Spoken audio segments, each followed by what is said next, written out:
sorry. Yeah, do give me a 5-minute warning. I'm sorry that I'm not my husband, who was actually scheduled to speak, but I'm second best, I guess. So, let's see. My clean date is December 26th, 1991. I have to say that because my son's 92. That's the only way I can keep track. So I have a little over 25 years, and until 5 years ago, this has been the only area that I've ever been in, ever been clean at. And so when they do out-of-town visitors, I never say, I just don't, because this is my home.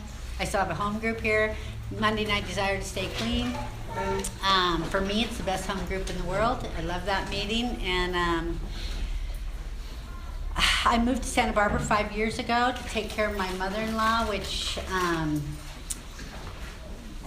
in itself is a gift, because before I got clean, I'm sure like everyone else here, nobody even wanted me in their house, let alone thinking about taking care of someone. And I look at it today as a gift, and I feel like it's my purpose in my life, in my recovery, to be of service to somebody else like her. And she's going to be 97 years old. And when I left here, I'd never lived anywhere else in my life than in this godforsaken town. And I didn't know that I could. I honestly didn't know I could live anywhere else and be happy or make friends or anything like that. And so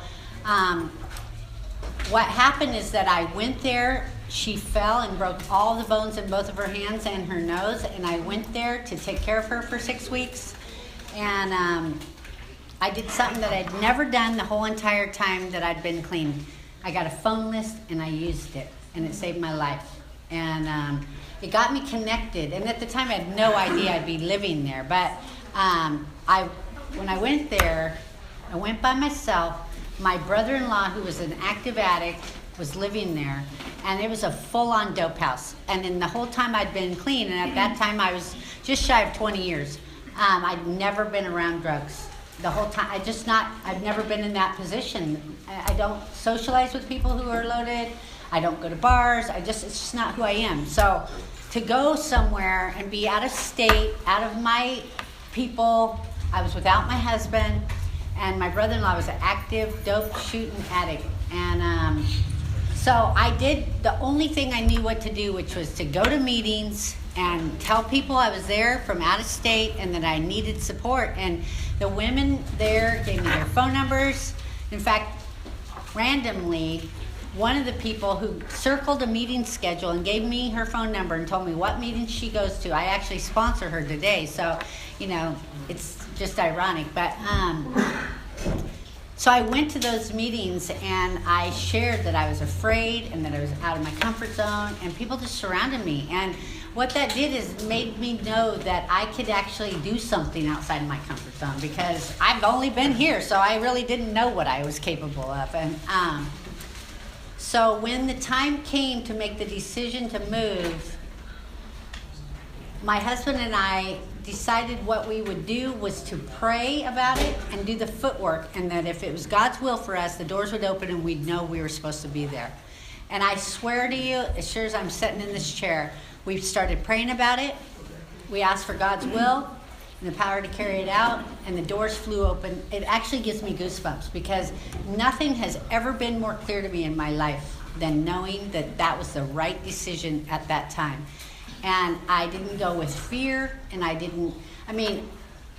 we were giving up everything. We both had great careers. I had a beautiful house. I had all the material shit in the entire world that any person could ever want.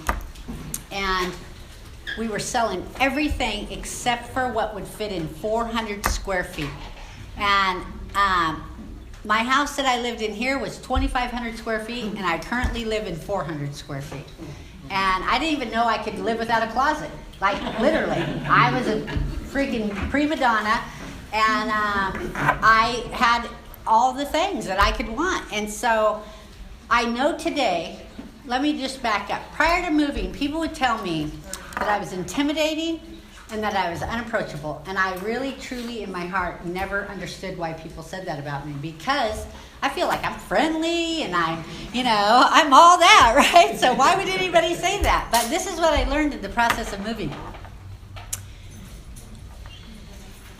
I know today that I use material things to keep people at bay from me.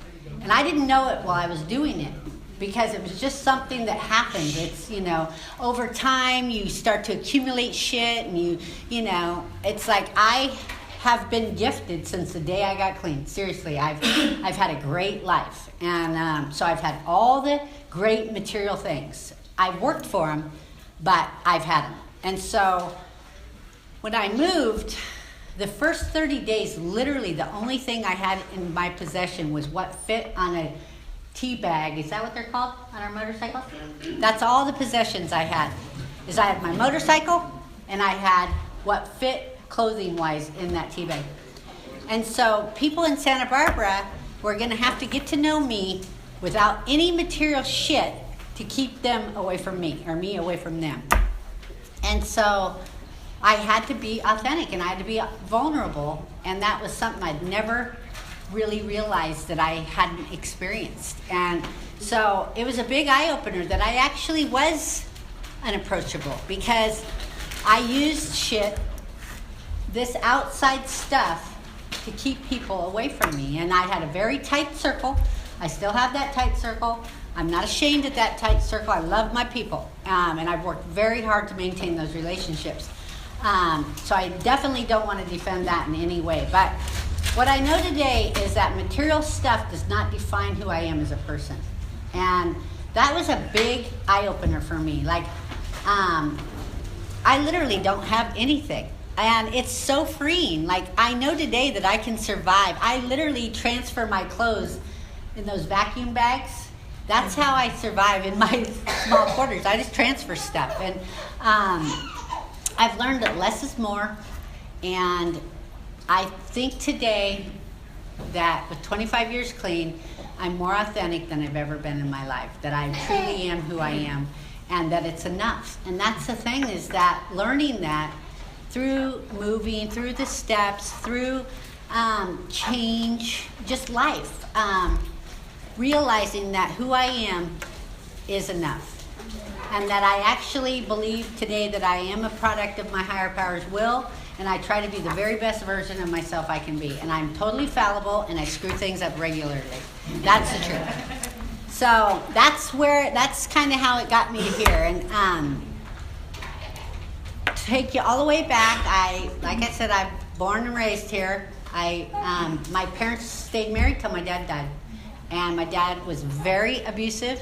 He tortured us, and he tortured my brother, sister, and I in all different ways. So for me, it's 100% physical abuse. My dad beat us and tortured us like no human being should ever have to experience in their life. He beat us with buggy whips. He beat us with anything that he could get his hands on. And for me personally, he beat me just to see me react to it. And he abused my sister in a different way, and my brother he abused physically and emotionally until my brother had years clean.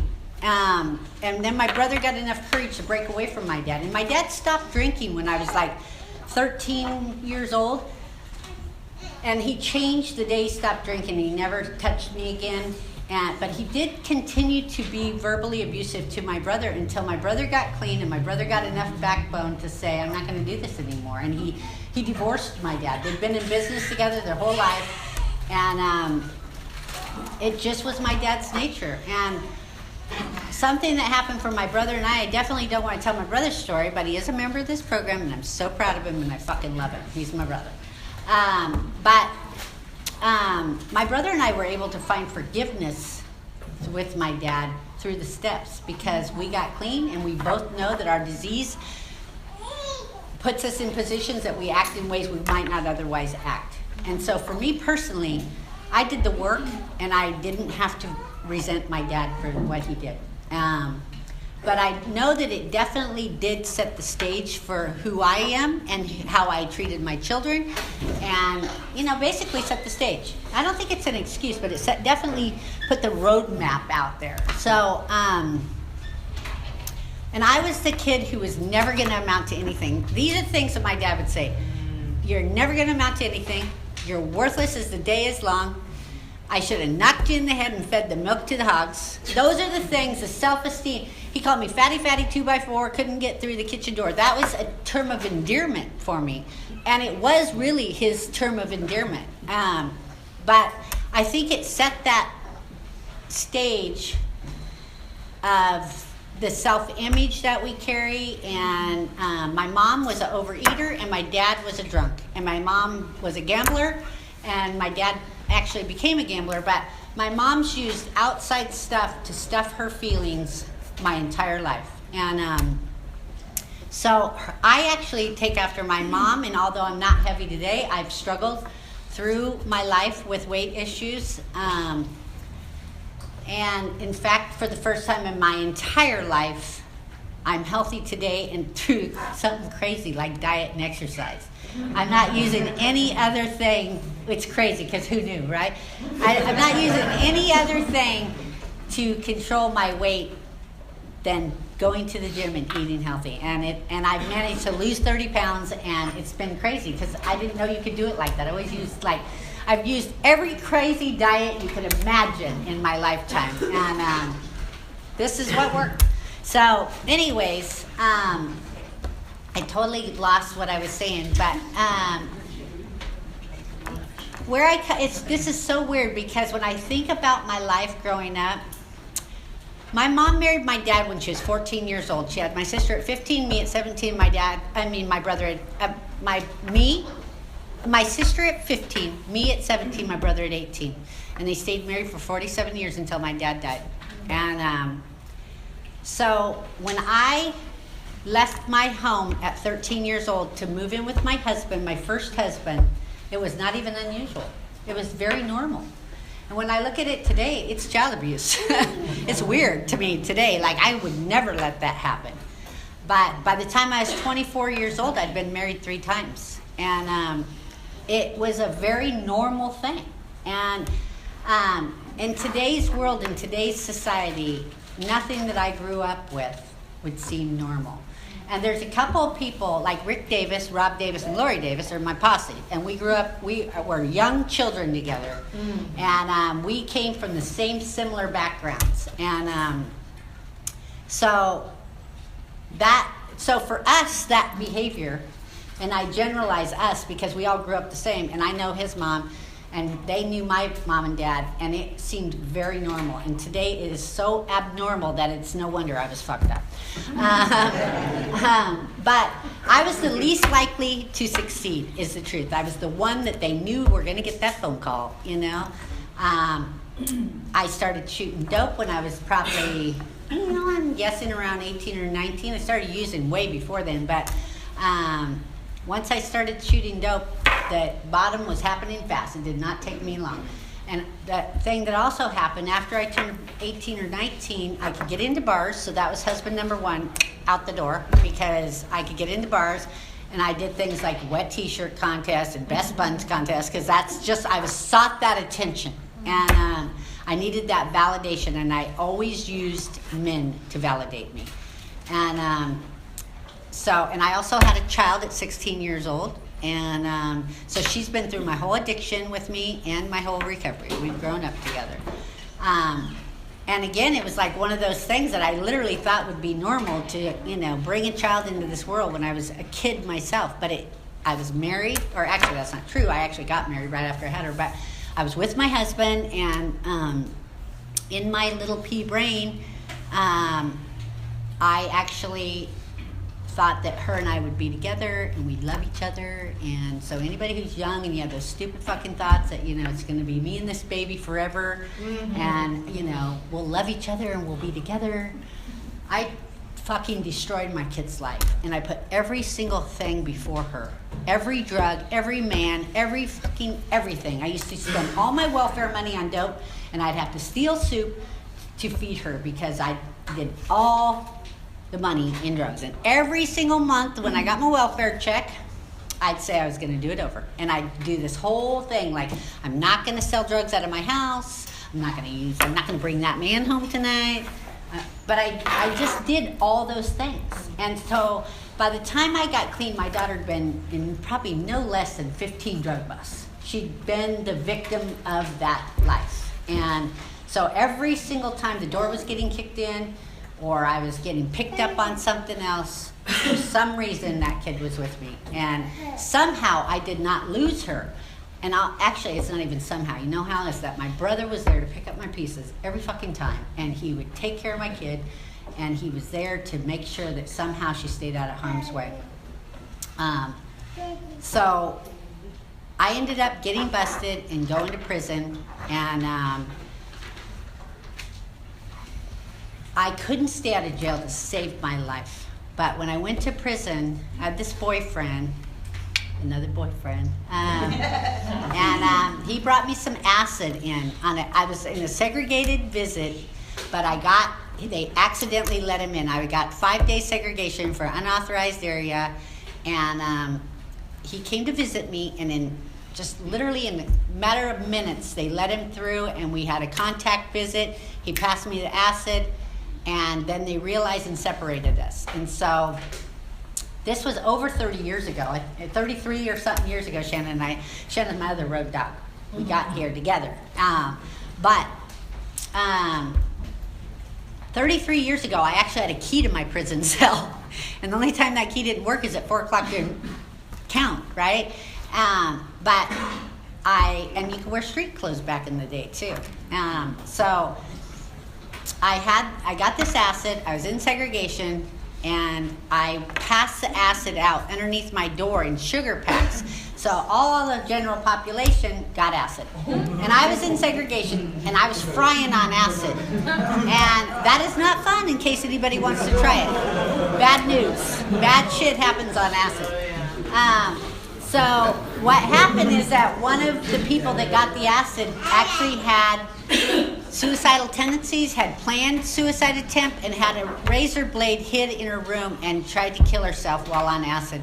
And so then she told them that she got the acid from me, and they came in and fucking swept my room, and I was frying on acid, and they didn't find the acid, but they tried to press outside charges for attempted murder. And my boyfriend and I had been in a car accident. I got hit by a semi, and I had broke my back. He had brain surgery right before this prison thing. And so we had a lawyer on retainer because we were suing the trucking company that hit us. And so that lawyer represented me in this outside criminal stuff. And so they ended up giving me 3 months in segregation. So 3 months in the hole. And during that time, and mind you, prior to going to prison, I'd never spent a day alone in my fucking life. So spending all that time alone was very scary for me. And what that did, and I have 2 visitors. This is where my girl Shanna comes in. My mom visited me every Sunday, and Shanna visited me every Tuesday. She's my road dog. And she's a loyal, loving friend, and she loved me through our whole disease and when I was in prison. And she visited me, and so during that 3 months, I knew that I never wanted to go back there. And at the time, the security head, Joan Palmentier, told me if I ever came back in her prison again, because I had made a security breach by getting that acid in there. And then the outside charge thing, and they couldn't press the outside attempted murder charge because they couldn't find the acid, and it was her word against mine. So they sanctioned me and gave me that 3 months. And but she told me never to come back in her prison again because she'd make my life miserable. And I knew then that I didn't want to go back there, but I didn't really know how that was going to happen. So then I get released, and Shanna picks me up, and I'm ready to get high because that's what we do. And she said, my car don't, I love this because this is truly what she said, my car doesn't go to dope houses anymore. And I'm like, what? And she took me to my first Narcotics Anonymous meeting. And I think it's been 33 years. And what's happened to me, so anybody who's coming in here on parole or probation or can't stay out of jail, the first day I walked into Narcotics Anonymous was the last time I ever went to jail. I've never been in an institution in my life since then. And the only thing I ever had to do to get off parole and probation, yeah, trick. The only thing I've ever had to do is stay clean. And because when I'm loaded, I commit crimes. I love to steal. I fucking drink and drive. I shoot dope. That's who I am when I'm loaded. But when I'm not loaded, I'm a productive member of society. I have a career. I have a husband. I have children. I'm a grandmother 9 times over. I know. And those are gifts, actually. Today I know they're gifts, and they're 100% as a result of being clean. Because prior to getting clean, I didn't know how to read. I had no education. I dropped out of school in 7th grade because I flunked the 7th grade, and they wanted me to re-attend it, and I'm like, oh, hell no. And so basically that's where it ended. And so coming to meetings, I found that I belonged here as soon as I walked in the door. And I knew this is truly where I belonged. And the people here loved me, even though I was batshit crazy. In fact, my husband, that I have now owned for 27 years, would have bet any amount of money in the world that I wouldn't stay clean a week. And I was seriously all over the place, bounced off every wall. But what I kept doing is coming. I kept coming to meetings. I didn't stay clean, obviously, since then. I relapsed a few times during that. But the Up for Air meeting of NA, which was Monday, Wednesday, and Friday, was my home group. And that place saved my life, and we fellowshipped after that meeting. We used to go to breakfast, and they just loved me. And there's some cliches that I fucking hate, but really do work. Like, you know, I'm not somebody who believes that I love myself, but people loved me here until I could stand myself, and that was a big deal. So that was one thing that happened, is that the longer I stayed clean, the more stable I became. And although I still had behaviors and I still did things, like Cornerstone Prison Treatment used to come to the Saturday night fireside every Saturday night, and me and Shanna and my first sponsor would spend at least 2 hours every Saturday night getting all gussied up for the prison guys to come to the meeting so we get woo, fresh meat, right? That's truly, we did. It was like the highlight of the week, but it was fun, and it kept me going every Saturday night. And what's funny is that I had a boyfriend, and I didn't ever have a Cornerstone guy, but I still liked to do it. It was all part of the behavior. So I relapsed during that time, and I met my second husband. I got divorced while I was in prison. It cost me $2 to get divorced. And my husband was also an addict, and I did end up losing my daughter. I lost her. I gave her to my husband because while I was loaded, I got hepatitis, and I was super contagious and super sick. And so he took my daughter, and then he got into his disease, and he was out shoplifting and left her in the apartment all by herself and got busted. And so she went into CSC, and then my mom had to take the Greyhound to California and take possession of my daughter. So then fast forward to being clean and getting out of prison, I had to have a year clean before I could get my daughter back. But I was able to do that. I was able to get a year clean and get her back. And so I came in the program with Shanna and my boyfriend at the time. And the boyfriend was very abusive. And it was something that I sought out, is abusive people that validated me through abuse to let me know that I was loved, like my dad did. If you beat the shit out of me, I'm sure it means we love each other, right? And the thing that was true about him is that when he was clean, just like my dad, he did not physically ever harm me. And but the second you put any mind-altering substance in him, he was a woman beater. And I'd be willing to bet my life that's still true today, although he's ending a 19-year term right now. So, but I'm sure if he had any mind-altering substance, it'd be true today. So I'm not judging, because I know we do shit when we're loaded that we don't do when we're clean. So anybody who's either been that person or been the receiving person, I truly mean it. I'm not judging, because I've done so many things loaded that I never do clean. So, but I also today know that I don't put up with that shit. And my husband, who next week I'll be married to 27 years, is actually who taught me that I deserve to be treated with respect and dignity. And no matter what behavior I do, my husband does not harm me in any way, verbally, physically, mentally, anything. And he never has. And there's been times that I've tried to push that motherfucker to prove to me that he loved me. I could get him to raise a hand or otherwise to me. And he just never. In fact, one time I hit him and he said, if you ever hit me again, I will hit you back. That didn't happen again. So, but honestly, it's true. That boyfriend and I broke up And something that's been true, the pattern that I've carried on with me is that when I'm done with one person, I've already got another person. So that's how I broke up with that boyfriend, is I met this guy who was husband number 2 in this program, and he was a pillar of the NA program, and I loved him. I loved who he was, right? And he actually taught me about fun and recovery and being able to experience things clean, and like, you don't have to be loaded to have fun. And so I knew him 45 days when we got married, and he didn't have a job. I lived in a low-income apartment for $60 a month. I made $3.35 an hour, and this is truly the greatest part for me, the story of me being clean and getting my go here, because I did live in a $60 low-income apartment. I made $3.35 an hour as a single parent, and I literally could barely feed my child. My parents had to help me to feed her because I was working. Somebody actually gave me a job. I worked at a sub shop, Ramblin' Submarine Sandwiches, best sandwich maker in the world right here. But I had no concept of God, because I had no religious background, which to me was a blessing because I wasn't tainted in any way. But this is how I built my relationship with my higher power, is that I worked downtown, and you had to pay $3 a day to park, or occasionally there was a meter that was 25 cents an hour, however long it was.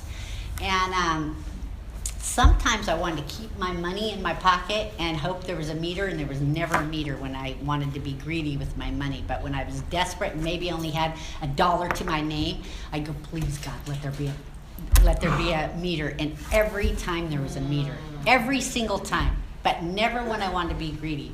To this day, all these years later, whenever I get a great parking spot, I'm like, thank you, God. Because that started that belief that something for me was taking care of me. And I needed it because I had nothing. I had no connection, no belief. And I remember sitting at that up for air meeting at the Wacoma Club, and I shared that I physically had a hole in my stomach, right? And I had no idea what that meant. I just felt this hole, and somebody said, you got to fill that up with God. And at the time, I did not know what that meant. But as I started to build that relationship with a power greater than myself, and they started to really get the program and what it was doing for me, that hole started to shrink. And then I knew that that's what they meant, like fill that up with God. And it was amazing to me how that bottomless pit of a hole was in my stomach. And as I embraced the program and the principles behind it, and became and developed a relationship with a loving God, that hole got smaller and smaller until most of the time it seems like undetectable. And so that was my start with my relationship with my higher power. And then I learned to pray. And I don't pray like some great prayer person, but I started to feel confident in talking to my higher power in a way that did not make me feel uncomfortable. And I never had to believe that my higher power was condemning me or I was going to go to hell for behavior, because back to that leaving that boyfriend and getting that husband, my husband currently was my husband then's sponsor when we got in a relationship. So that's dirty. And it fucked some major lives up, that behavior. But that was a pattern of something that I did always. I caused wreckage without any regard to how it would affect any other human being. And so I know I'm totally all over the place. It does somehow make sense, I swear to you. But my husband was the pillar of the NA program. And my current husband's wife was actually relapsed at the time, but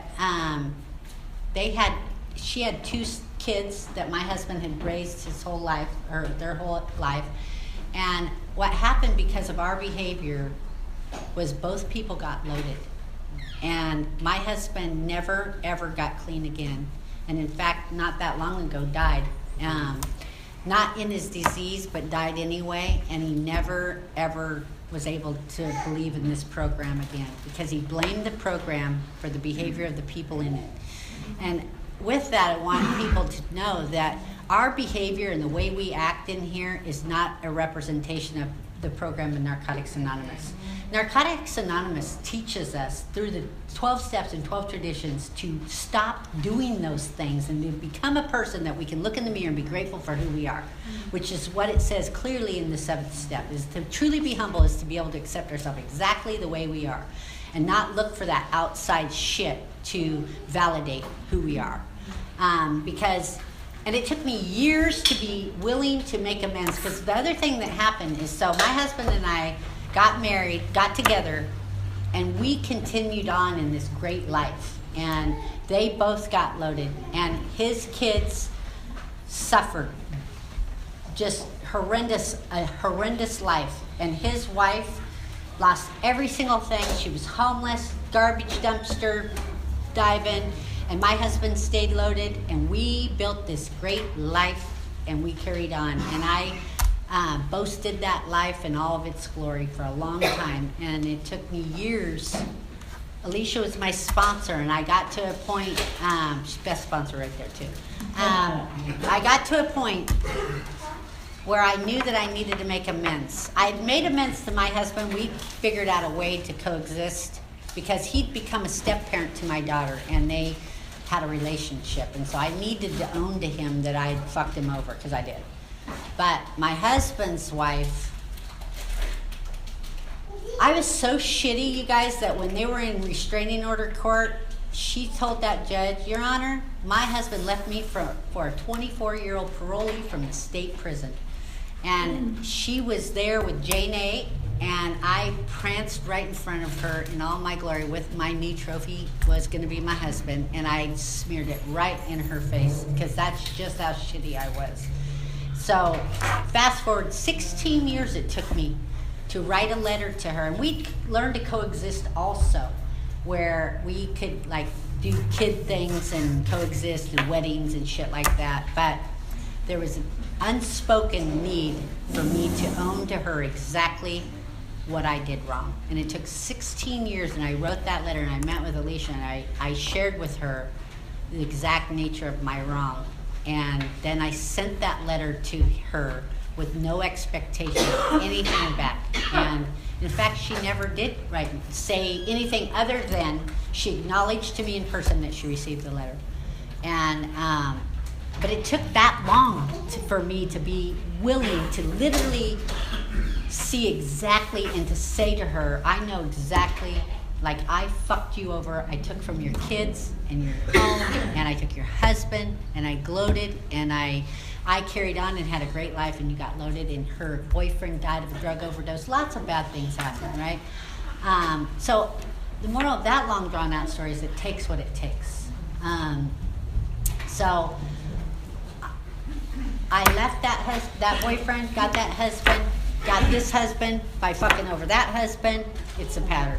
Usually, I have about a 2-year life expectancy in a relationship. That's usually about how long I go. So, getting together with Paul and being grounded in the program, I started to change my behavior and realize that the grass is not always greener on the other side. And I was committed to the relationship. And I literally, there was a time that I actually said out loud that I thought that I was cured from the behavior that I projected. And without going into any details, that was not true. At the time it was true, but it didn't end up being true. But so Paul and I got married on July 28th, 1990, and Barry Jones was in our wedding, and I love him too. And Alicia was there. There's a few people who have been in my life this whole time, and Shanna was in my wedding, of course. He's my road dog, right? But Paul and I have managed to, actually I was going to say we stayed clean. That's actually not true. We relapsed. He had 6 years, I had 3.5 years, and we were both on medication and basically taking matters into our own hands, you know. My mom and my sister were on medication, so if I ran out, I could borrow from them. And and I know I'm literally all over the place, but there is some pertinent things that happened in this. during this marriage, the beginning of this marriage, I found out I couldn't have any more kids. I had one kid I gave birth to, and I've never been able to have any other kids. I actually got pregnant one other time, had an abortion, and I've never been pregnant again in my life. And so when Paul and I got together, we wanted to have children. We found out for sure we could not have kids. But we talked about adoption, and that seemed completely out of the realm because we were both criminals, we're addicts. Just wasn't going to be in our cards. So at an NA meeting, when I say I got everything I value in this world from NA, I really am not joking. I had a friend that I'd been in jail with, and she was at an NA meeting, and I was at an NA meeting. I just found out I couldn't have kids. She was pregnant, going to give her child up for adoption, and I said to her, you should consider Paul and I. And the next time I seen her, she said, have you been thinking about our baby? And that moment, my son became my son. And so Paul and I were getting ready for this great adoption. Phil was going to be, it was a boy, and we named him after my husband's best friend. And he wasn't born yet, but we got on medication. And I went to my mom's house, got some pills, took them, came home. Paul's like, did you get any medication from your mom? And I'm like, yeah. And he goes, did you get any from me? And I'm like, no. And he was pissed. And I said, do you think we're loaded? And he goes, I know we are. And I go, I ain't changing my fucking clean date. Let's get that straight right now. That ain't happening. And I literally thought, I said, I'm not changing my clean date for no pill. If I'm changing my clean date, I'm shooting dope. And so we split from each other that moment. I thought for sure I was going to get dope. I didn't know what, and our son was due to be born any day. And so now we're in relapse. And I literally did not know what was going to happen. And what happened is that I went to my sponsor's house, and coincidentally my husband's sponsor came over right then. Like, it was just the most God intervention thing that happened, because when I left, I knew I was going to shoot dope because I had nothing else to lose. Fuck it. I'm not going to be able to adopt my baby. I'm going to lose my husband. I'm loaded. Fuck this, right? And I went to my sponsors, and his sponsor came over, and that pedestal that we'd put ourselves on needed to be knocked right down. And we had to get humble, and we had to come here and tell everybody here that we had relapsed. And it was very humbling. And because we were Paul and Tammy, we were all that we thought we were, right? And seriously. So that was very hard to walk through that, because Paul had 6 years, and back then, that was a lot of time clean, and we had this great business, and we made lots of money, and we were adopting this baby. And so my husband's clean date is December 25th. I held out. Mine's December 26th. And our son was born on January 6th. And so we all have, he doesn't have 25 years clean, but he has never had to see his parents get loaded. And what I know today is that because we're clean, anything's possible. Even when we had 2 weeks clean, we were able to get our shit together and move forward with that adoption. And so our son has never had to see us loaded, and that's been such a huge gift. And we've been through a lot. Our son's an addict. He currently has 90 days clean. Thank you, baby Jesus, wrapped in the blanket. Because that's a tough one. That's a tough one, because both my kids are addicts. My daughter's been through 6 treatment centers, which she's doing normal now, so we'll embrace that. And my son is an addict, and he has 90 days clean. And we are an example to them. A couple of great things, like we are married, and we've stayed married, and we've been through a lot of shit in 27 years. Trust me. There's been financial shit. We've been bankrupt. We've made tons of money. We've lost it all. We've spent it all. We've had 2 kids that are drug addicts. We've gone through death. My sister died. My dad died. His mom died. We moved to California. Infidelity. You name it. We've been through it. and we have survived. The only thing two things that haven't happened, well, in 27 years it has happened. 25 years we have not used, and we have not given up on each other. Like, we do not give up on each other. And back to how great my husband is, because I really want to give him kudos, because honestly, that man has taught me so many great things. And this is a shout out to the great men in these programs, because when we're loaded, we do shitty things like beat our wives or fucking whatever, cheat, whatever. But clean, we are productive members of society. We're loving, caring people, women and men. And so my husband has taught me that I deserve to be treated with respect and dignity, first and foremost. He has taught me to budget money. He's provided for me, like, safety, financial, food. He's been the best step parent to my kid, because I'm telling you what, I could not have been that bitch's step parent. I left me. There's no way. She was a nightmare, like the worst thing ever, and he just kept on showing up. He did not quit. And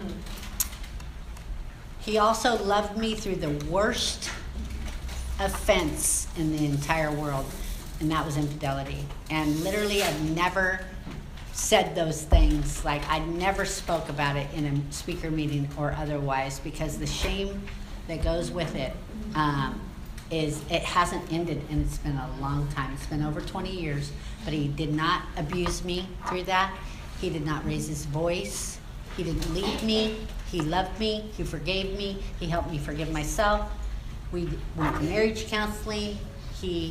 And it was the worst fucking thing in the entire world to go through.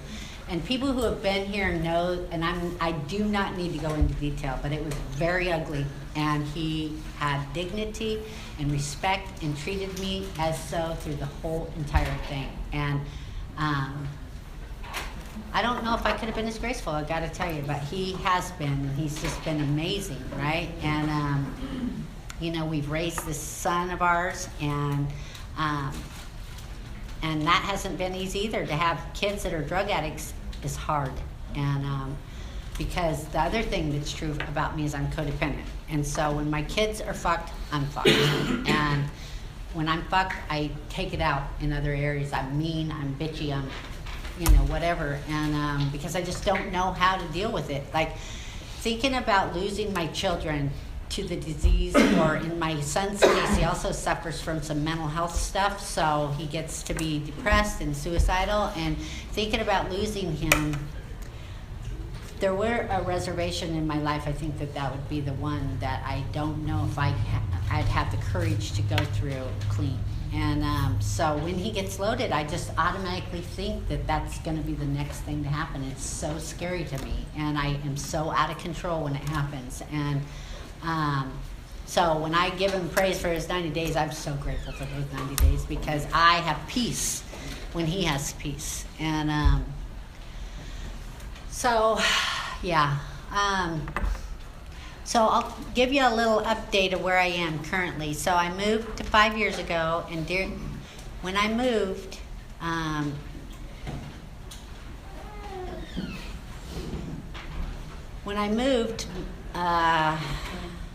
my sister was diagnosed with lung cancer, and my dad had died from lung cancer on July 6th in 2010. And so when my sister called me to tell me that she was in fact going to go be with our dad, it rocked my world, because I lived in Santa Barbara, and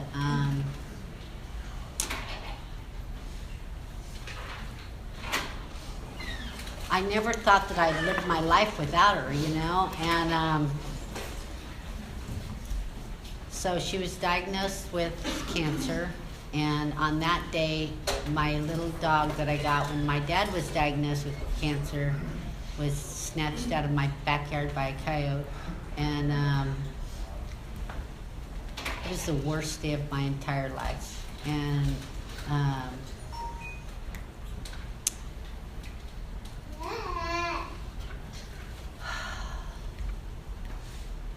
this program has given me the ability to be courageous and to be present in times like when my dad was sick.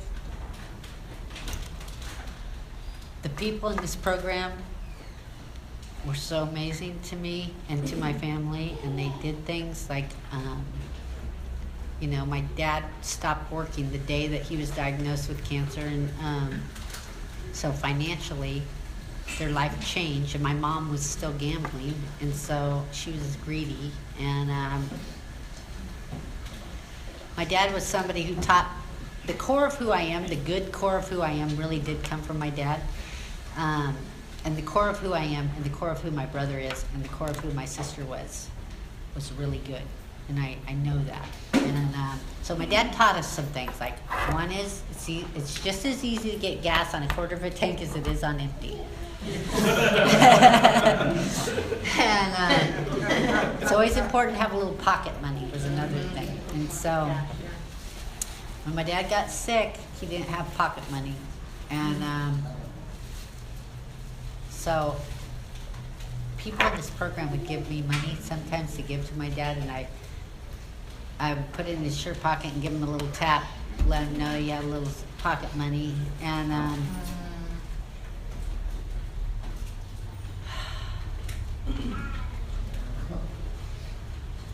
I was able to be present for my dad the whole time he was sick and go to his chemo. Something that also, and I seriously do know I'm all over the place, but when my dad got sick, my dad really wanted to live. He really had a desire to live. And he didn't have an opportunity because he was terminal always. And so I got to be present with him when he did all of his chemo and when he took his very last breath. I was there. And that is a gift of this program, that I was present and I was clean, and that was the big deal. And and my sister and I got in a knockdown, drag-out fight. So if you want to know really how classy I am, my dad is literally dead in the chair, and my sister and I are duking it out in a full-on barroom brawl in the laundry room, and it took 3 people to pull us apart. But, and Karen was there trying to pull us apart, my mom. But that's just how white trash we are. So that's just how that. So then fast forward a year and a half or so, my sister gave me that call, and my sister was diagnosed with cancer, and at the time she told me she was terminal. And I was flying back and forth from Santa Barbara. Also a gift of this program is that I was able to come back here as often as necessary to go through my sister's death with her and be present with her. But at the time, my sister had told our family that she was terminal. And when she became terminal, we found out that she actually could have had treatment and chose to die. And that was a big fat blow to our family, because my dad wanted to live and he couldn't, and my sister didn't want to live and she could have. And that was fucking devastating. She had 3 kids, 2 grandkids, and no desire to live. And that was really hard. And by the time we found that out, it was too late. She was terminal. But I was able to fly back and forth and be here and go through her death with her and make amends to her. Because the other thing that happened in this, and I know I'm running out of time, and now I'm not even going to get it in with the thing, is that I realized through this that my sister felt less than to me because I put the program in Narcotics Anonymous before her or anybody else. And I did that to my children too. And when my son went to an inpatient year-long treatment, he was able to tell me too that he felt less than because I put the program in Narcotics Anonymous before him or anything else. And what's true for me is that I although I didn't mean to do that, I know it's true.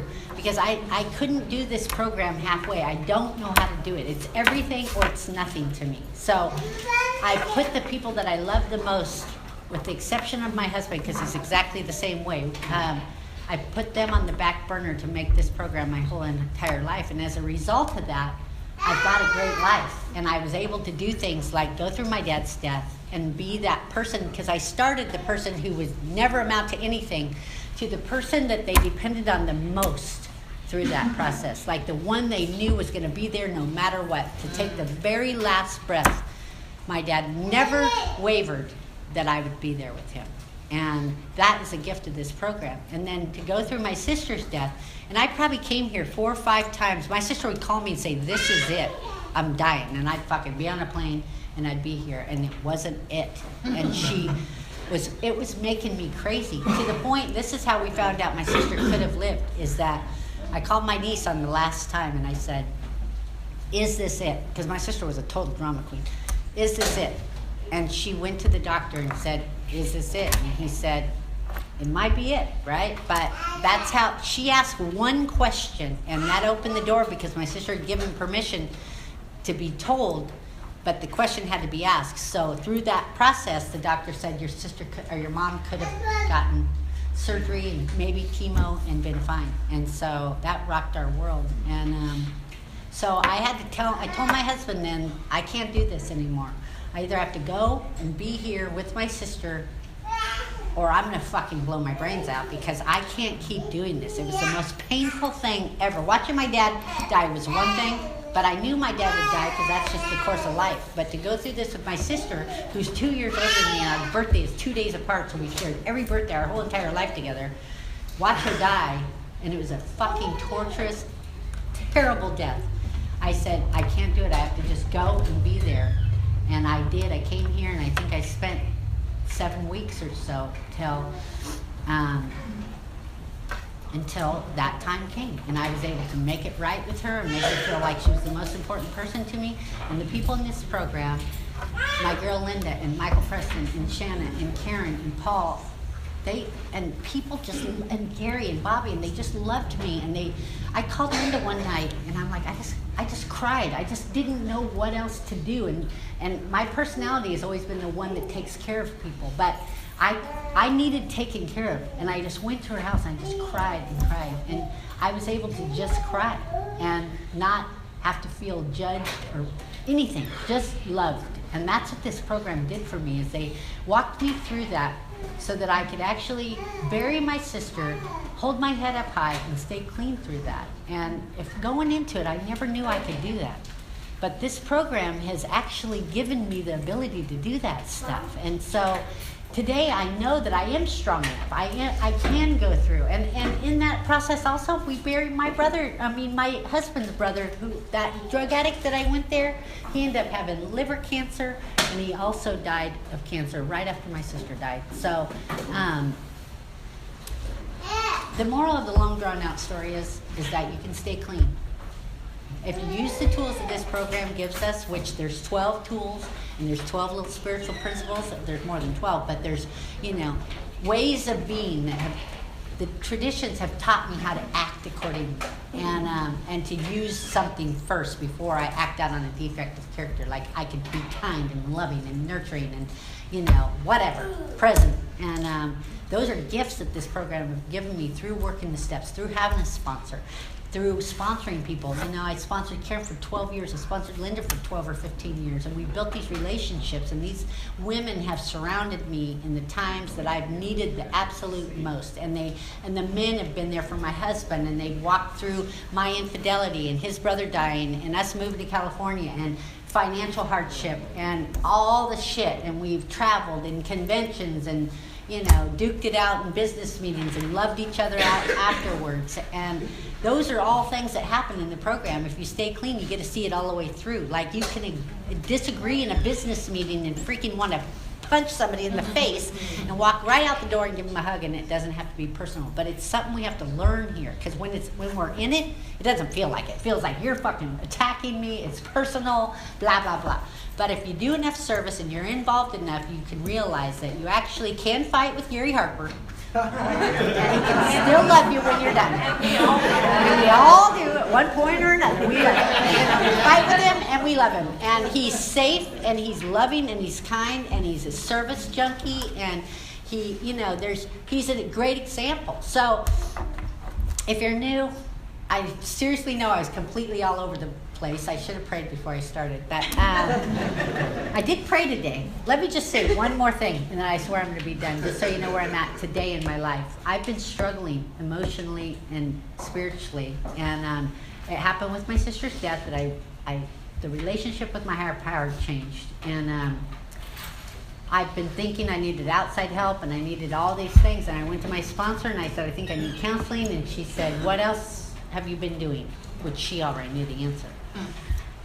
So I committed to her that I'd do 30 meetings in 30 days. I'd pray every day. I'd make contact with her. After I prayed every day, I'd do a gratitude list, and I'd finish the step I was on, which at the time was step 10. And that after the 30 days, I'd reevaluate, and if I still needed counseling, she'd support that. And I'm not opposed to outside help, just so I clarify that. I support it 100%, and so does she. But what she did is take me back to the basics that I got right when I got here, and I used the tools, same with that phone list when I moved to Santa Barbara, and lo and behold, that shit worked. Like, I'm 3/4 of the way through right now. On the 28th, I'll have the 30 days in, and my spirit has changed. It took a couple weeks, but I felt that shift happen where I felt hopeful again. The connection with my higher power was reestablished. My connection with my sponsor was better, and like, this shit works. That's the moral of the long drawn out story. Again, is that this program works. So if you're new, you're wanted welcome. Thanks for listening to me. Keeping up. That's it. Hey.